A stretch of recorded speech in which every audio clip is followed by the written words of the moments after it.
మంత్రి గారు ఏమన్నా నిద్రపోతుర్రా? రోజు వాళ్ళ పంచాయతీలు పెట్టుకొని పైసల వసూళ్ళకి ఒకందొకడు తుపాకీలు పెట్టుకుంటావు. వీడు ఇన్ని పైసలు అడిగిండు, వాడు అన్ని పైసలు అడిగిండు. తుపాకీలు పెట్టుకొని సీఎం ఏమో, ఒక మంత్రి గారి కూతురేమో సీఎం గారు తుపాకీ పంపించిరని ఒకటి చెప్తాడు, మంత్రి గారు ఓఎస్డి తుపాకీ పెట్టినని సీఎం మనిషి ఇంకోటి చెప్తాడు. ఈ తుపాకీలు పెట్టుకొని పైసలు పంచుకునే టైం ఉంది, కానీ ఇట్లాంటి పేద విద్యార్థులు చనిపోతే కనీసం ప్రభుత్వం స్పందించదా అని నేను అడుగుతా ఉన్నాను. నిన్న నేను తీసుకుపోయి డెడ్ బాడీ తీసుకొని రోడ్డు మీద పండుకొని ధర్నా చేసే వరకు కూడా సొయ్యలేదు ప్రభుత్వానికి. ధర్నా చేసిన తర్వాత కలెక్టర్ గారితో మాట్లాడితే కలెక్టర్ గారు అష్యూరెన్స్ ఇస్తే అక్కడి నుంచి తీసుకొని పోయి మా పార్టీ పక్షాన్ని నుంచి మా వంతు సాయం చేసి వచ్చినాం.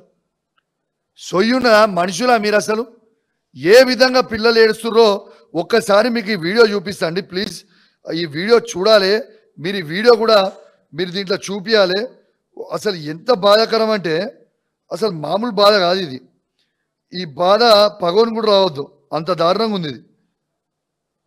అసలు ఒక్కసారి వీడియో చూడండి అండి. పిల్లలు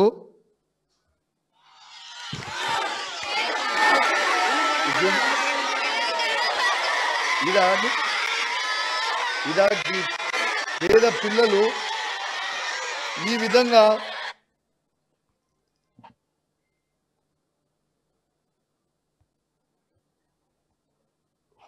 సారీ ఒక్క నిమిషం, ఇది చూడొచ్చు మీరు ఏ విధంగా ఏడుస్తున్నారు. ఇది దేనికి ఏడుస్తున్నారు? అమ్మాయి డెడ్ బాడీ ట్రాక్టర్లో తీసుకుపోతున్నారు. అంబులెన్స్ లేవా? ఆడ నుంచి హుజరాబాద్ నుంచి వంగరాకి ఎన్ని హార్డ్లీ 6-7 కిలోమీటర్స్ ఉంటుంది. అంబులెన్స్ పిలిస్తే రాదా? దగ్గర మండలం సంబంధించి భీమదేవరపల్లిలో ఉన్న అంబులెన్స్ పిలిస్తే రాదా? ఏందండి అసలు ఏం జరుగుతుంది ఇక్కడ? ఇది ఒక్కసారి ఈ వీడియో చూసిన తర్వాత ఇంకా కొందరు పనికిరాని చిల్లర వాళ్ళు, ఈ కాంగ్రెస్ బీజేపీ చిల్లర వాళ్ళు కొందరు మాట్లాడి ట్రోల్స్ చేసి కామెంట్లు పెడతారు. సిగ్గులేవు మీకు కొంచెం కూడా? బిడ్డ జాగ్రత్తగా ఉండ్రి. కాంగ్రెస్ బీజేపీ వాళ్ళకు కూడా చెప్తున్నా, ఇష్టం ఉన్నట్టు ట్రోల్ చేసుకుంటా, ఇష్టం ఉన్నట్టు మాట్లాడితే తాట తీస్తాం, తోలు తీస్తాం. బిడ్డ ఏమనుకుంటున్నారో?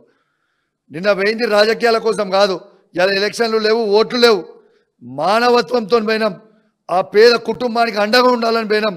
ఆ పేద రైతుకి, తిరుపతి గారికి, వారి తల్లి మమత గారికి అండగా ఉండాలని, ఇలా వర్షిత వారి తల్లిదండ్రులకు అండగా ఉండాలని ఇలా పోయి గట్టిగా నిలుస్తాం. మేము బీఆర్ఎస్ పార్టీ పక్షాన మాకు కేసీఆర్ గారు నేర్పిన సంస్కారం, మీలక చిల్లర పనులు మేము చేయం.